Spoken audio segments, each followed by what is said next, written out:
Remue ménage. Remue ménage.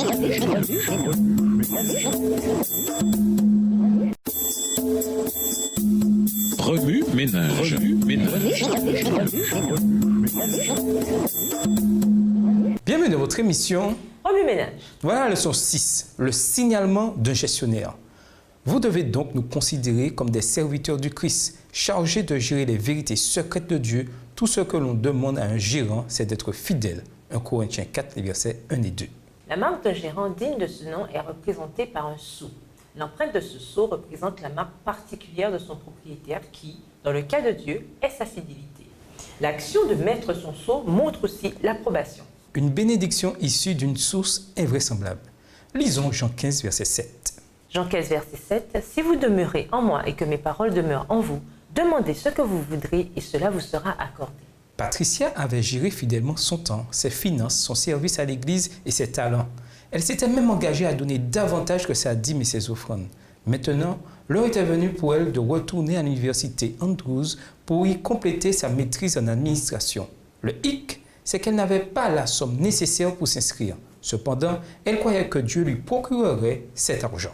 Tandis que la date butoir de l'inscription approchait, elle n'avait toujours pas cette somme et rien n'indiquait d'où elle lui viendrait. Lorsque sa mère lui demanda « Comment vas-tu faire pour retourner à l'école sans argent ?» Patricia lui répondit avec assurance « Dieu va s'occuper de ça. » Patricia persévéra dans la prière.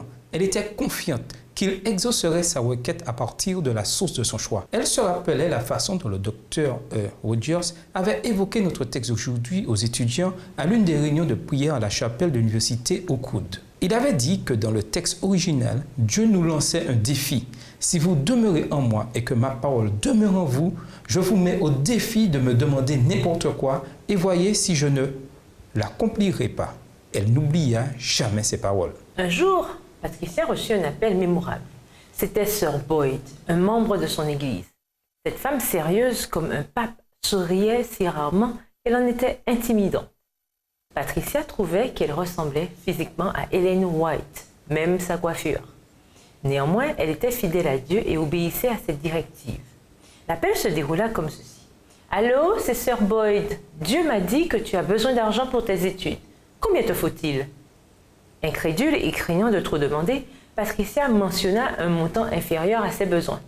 Sir Boyd lui répondit « Ce sera dans le courrier demain. Au revoir !» Et elle envoya plus de 1 000 $, même si Patricia n'avait pas mentionné la totalité de ses besoins.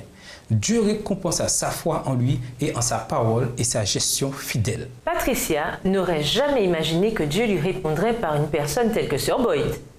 Comme le montre l'expérience de Patricia, les bénédictions divines proviennent souvent de sources inattendues et de la part de ceux que nous n'aurions jamais imaginé avoir les moyens ou les dons de nous être en bénédiction. Manifestement, Sir Boyd avait été une gestionnaire fidèle de l'argent de Dieu.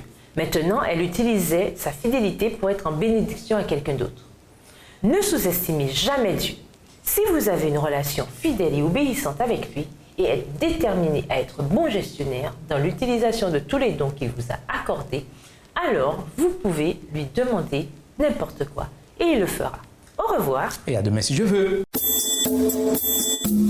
Remue ménage.